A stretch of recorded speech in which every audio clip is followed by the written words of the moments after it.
네, 감사합니다. 발표 시작드리겠습니다.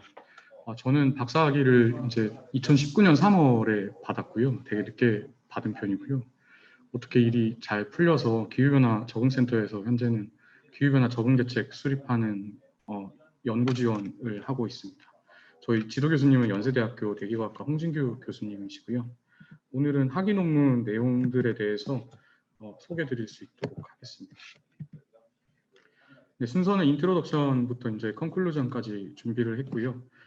제 연구가 크게 세 가지 꼭지 정도로 나누어 볼 수 있습니다. 우선 지면에서의 플럭스 측정을 하나의 꼭지로 생각할 수가 있고요.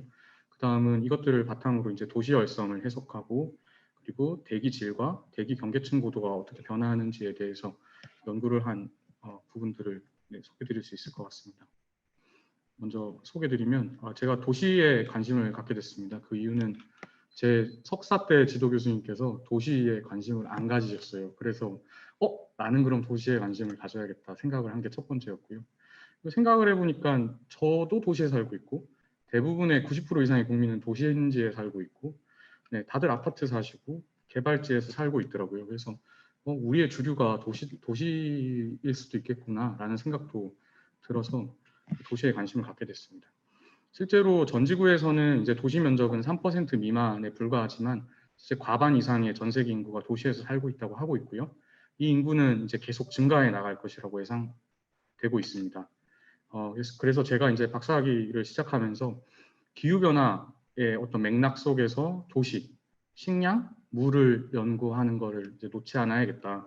이걸 하면 왠지 제가 이제 은퇴하는 나이까지 뭔가 먹고 살 수 있지 않을까. 이 연구 주제를 그렇게 잡게 됐고요. 그게 우리 사회의 지속 가능성이랑도 연관이 되어 있다고 이제 믿고 지내고 있습니다. 월드뱅크에서 나온 GDP랑 이제 CO2 에미션 자료를 이제 국가 레벨에서 로그 스케일로 그림을 그린 건데요. 보시면 우리가 이제 사람들이 돈을 벌기 위한 경제 활동이 결국은 다 CO2 에미션으로 연결되는 걸 보실 수 있습니다. 정말 선형관계가 뚜렷하고요. 이 라인에서 벗어난 국가들 같은 경우에는 이제 국가마다 이제 서비스업이라든지 1차 산업의 비율이 서로 다르다 보니까 나타나는 어떤 변동성이지만 사람들이 돈을 버는 데는 아직까지 CO2 에미션이 상당히 강하게 일어나고 있다라는 걸 알 수 있고요. 우리나라는 어떤 도시화의 맥락을 살펴보면 1960년대와 이제 한 56년간의 어떤 변화를 보시면 GDP가 900달러 수준에서 25,000불로 증가를 했고요. 도시 인구는 그 와중에 이제 40%에서 90%로 증가했습니다. 그래서 2017년 기준으로 이제 7대 CO2 배출 국가로 기록되었고요. 그럼에도 불구하고 우리가 CO2 에미션에 대한 어떤 장기간의 관측 자료는 부족한 실정입니다. 그래서 나는 관측을 통해서 이제 CO2 에미션을 좀 평가하는 걸 연구를 해봐야겠다 생각을 했었고요. 실제로 도시의 건물의 수명이 너무 짧습니다. 지금 여기 길을 걸어 다녀도 여기 거리에도 막 재건축 건물들이 빈공 건물들이 있는데 대부분의 건물들이 이제 20년 이상 된 건물들인데 우리나라의 건물의 수명이라는 것이 이제 30년 정도밖에 안 되다 보니까 결국은 재개발, 재건축 이런 것들 도시화, 도시 개발에서 이제 벗어나기가 쉽지 않습니다. 항상 공사가 우리 주변에 함께하고 있고요. 그래서 제가 박사학위의 주제는 도시화가 지면대기 상호작용에 어떤 영향을 미칠 것인가.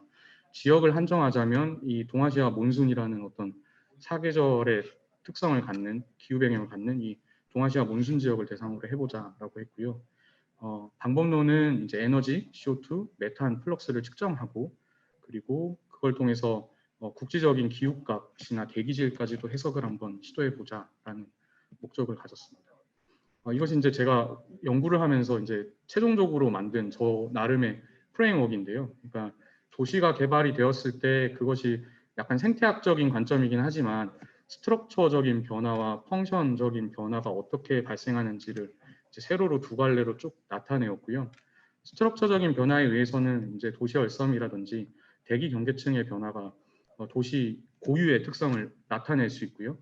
그리고 펑션적인 측면에서는 사람들이 이제 경제 활동을 하고 화석연료를 사용하면서 이제 다양한 에미션을 일으키고 그로부터 이제 대기질을 도시의 어떤 고유한 대기질을 만들게 됩니다. 이것들이 평가가 잘 이루어지게 되면 도시를 재개발한다거나 아니면은 좀 개선하는 어떤 정책으로 이어져서 또 새로운 도시개발 스테이지로 넘어가고 하는 어떤 얼개를 가지고 이 프레임 안에서 이제 제가 어떤 걸 연구할 수 있는지 관측 기반 또는 지면 모델 기반으로 연구를 좀 수행했었습니다.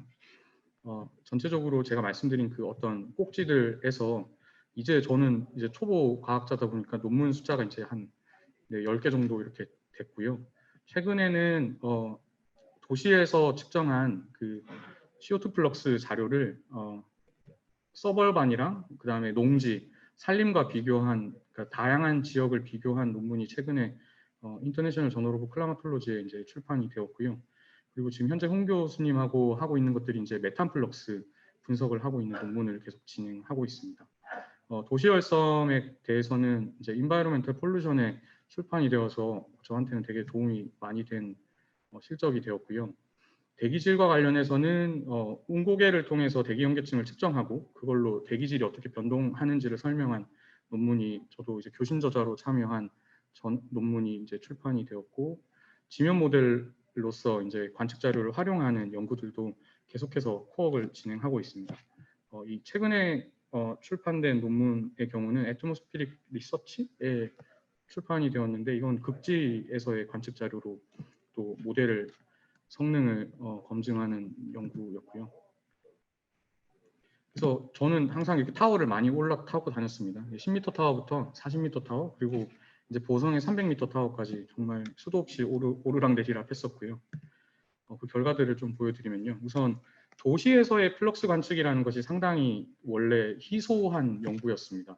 사실 시도를 하지 않으셨어요. 왜냐하면 이 에디공 분산 플럭스 관측이라는 것이 지표가 균질하고 또 이렇게 평행한 지역에서 관측을 해야 되는데 도시라는 곳은 원래 어반 캐년에 의해서 이렇게 굴곡이 심하고요.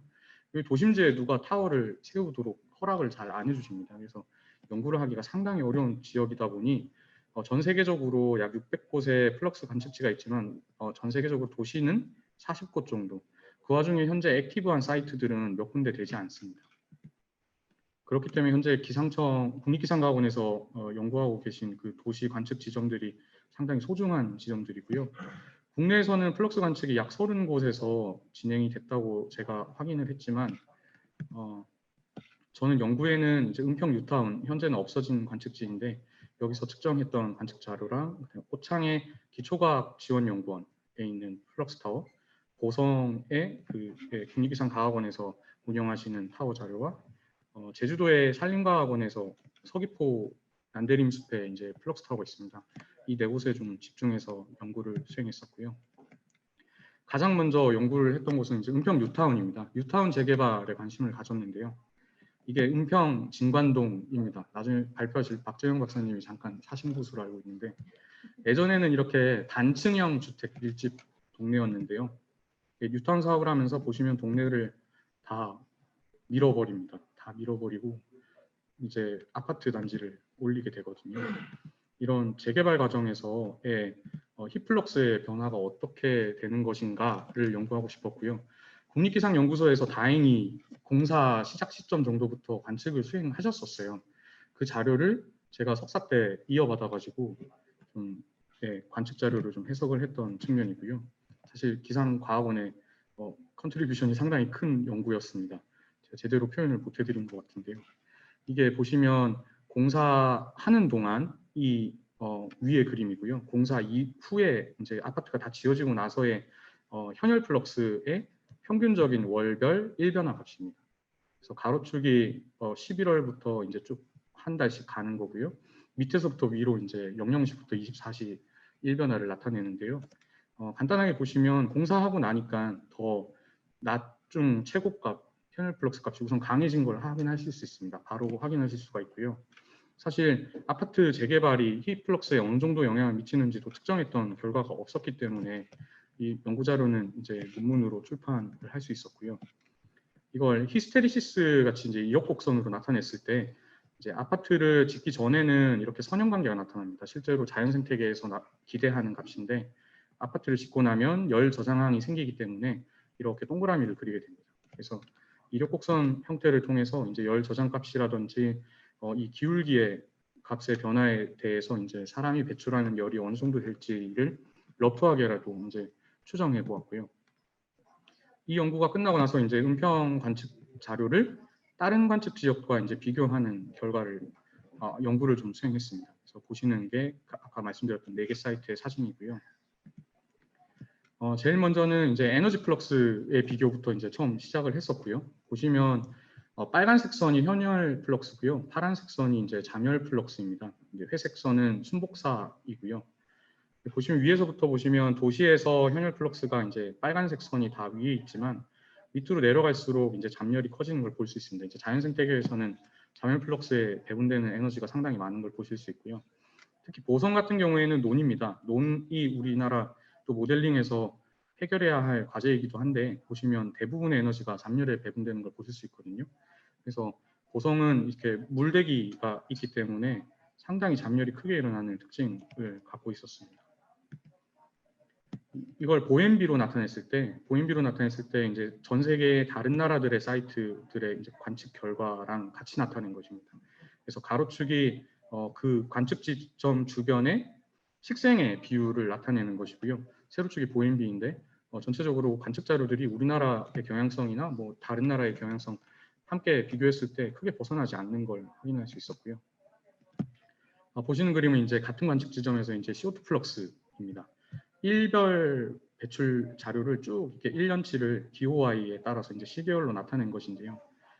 보시면 은평 뉴타운 지역은 난방을 보일러로 하지 않습니다. 지역 난방 온수를 공급받기 때문에 난방에 의한 CO2 배출이 없어서 쭉 이렇게 균질한 걸 보실 수 있고요.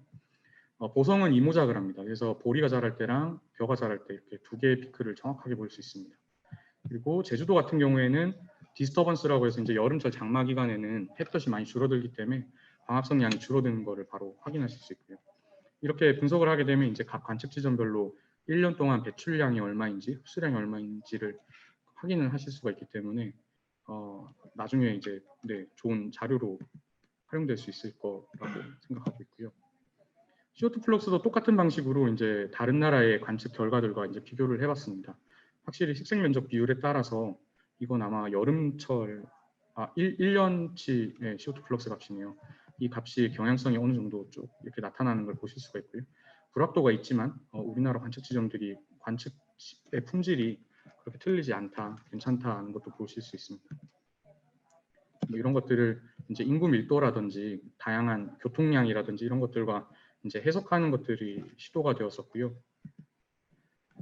실제로 은평 뉴타운 지역에서 교통량을 관측을 했습니다. 그래서 교통량의 경우는 이제 요일을 다 포함해야 되기 때문에 일주일 정도 이제 교통량을 측정했고, 교통량 측정 결과와 CO2 플럭스가 좀 약간 비선형 관계이긴 하지만 교통량으로 상당히 설명이 잘 되는 편이다라는 걸 확인했었고요. 이걸 이제 논문에 실을 수 있었고, 현재 연구하고 있는 것들은 이제 아파트 지역에서의 메탄 플럭스를 연구하고 있습니다. 이 까만색이 메탄 플럭스의 평균적인 일변화고요. 뒤에 회색이 아까 보여드렸던 CO2 플럭스인데 전체적으로 밑에 선형 관계에서 보실 수 있듯이 CO2 플럭스가 많이 배출될 때 메탄 플럭스가 커져서 그러니까 소스가 같다는 걸 확인할 수 있었고요. 오른쪽 아래에 있는 거는 뭐 자세히 설명 못 드리지만 이제 아이소톱 측정을 통해서 소스가 무엇인지 추적했을 때 개솔린인 걸 확인했습니다. 그러니까 그 도시에서도 이렇게 보통 메탄의 소스가 뭐 논이나 습지, 늪, 뭐 매립지 이렇게 알려져 있지만 실제로 교통량에 의한 메탄 플럭스도 상당함을 확인했고 도시에서 연구할 만하겠다라고 생각했습니다. 열섬은 제가 서울 종강기상관측소에서의 56년간의 도시개발 수준에 따라서 열섬이 어떻게 변화했는지를 분석한 논문이 있는데요. 보시면 80년대까지는 열섬 강도가 2도 정도로 일정하게 유지되지만 이제 80년대 이후부터 이제 중층 건물로 재개발이 일어나면서 도시열섬 강도는 쭉 증가했고요. 근데 신기한 거는 이제 여기 IMF랑 이렇게 경제 위기가 있을 때마다 또 도시열섬도 한 번씩 휘청휘청 하더라고요. 이거를 정량화해서 나타내기는 제가 어려워서 좀 러프하게 표현했지만 이 경제 위기와 상당히 일치하는 지점들이 많았고요.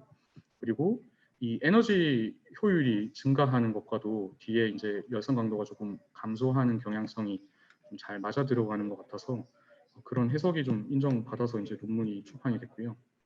기상 조건과 봤을 때 신기하게 기존에는 이제 상대습도나 풍속과 관련한 연구가 많았는데 제가 일교차랑 한번 분석을 해봤더니 1교차로 도시활성 강도가 상당히 설명이 잘 되었습니다. 그래서 1교차로 이 서울 지역의 도시활성 강도도 상당히 설명이 잘 되는구나. 1교차에 좀 많이 집중했었고요. 네, 빨간색이 폭염일 때의 도시활성 강도고 이제 까만색이 폭염이 아닌 여름날의 열성 강도인데요. 좀 러프하긴 하지만 폭염 때 이제 더 도시활성 강도가 강해져서 열섬에 의해서 도시 시민들의 열 환경이 더 악화됨을 확인할 수 있었습니다. 에어 퀄리티 측면은 사실 올해는 이제 대기질 이슈가 많이 감소해서 이제 연구하시는 분들이 또 오히려 또 반대로 어려움을 겪는 걸로 제가 얘기를 들었는데요. 실제로 평균 농도는 감소하는 추세에 있지만 이 빨간색, 파란색 뒤에 나타난 점들은 이제 구글의 서치 양인데요. 구글 트렌드를 보시면 이제 2013년을 기준으로 사람들의 인식 수준이 너무 바뀌었습니다. 이건 제가 측정한 현열 플럭스랑 이제 운고계로 측정한 도시 경계층 고도의 모습을 보실 수 있는데요. 이제 해가 뜨고 현열 플럭스가 이제 증가하면서 점점 대기 경계층이 증가하는 걸 보실 수 있고요. 이것들이 해가 지면서 이제 현열 플럭스는 감소하지만 이제 성장한 대기 경계층 고도가 쭉 일정하게 유지되는 걸 보실 수 있습니다. 낮 시간 동안 측정한 대기 경계층 고도를 이렇게 간단한 믹싱 모델로 표현했을 때 이제 NO2, 뭐 오존, PM10 이런 대기 오염 물질 농도들을 설명하려는 시도를 했었고요.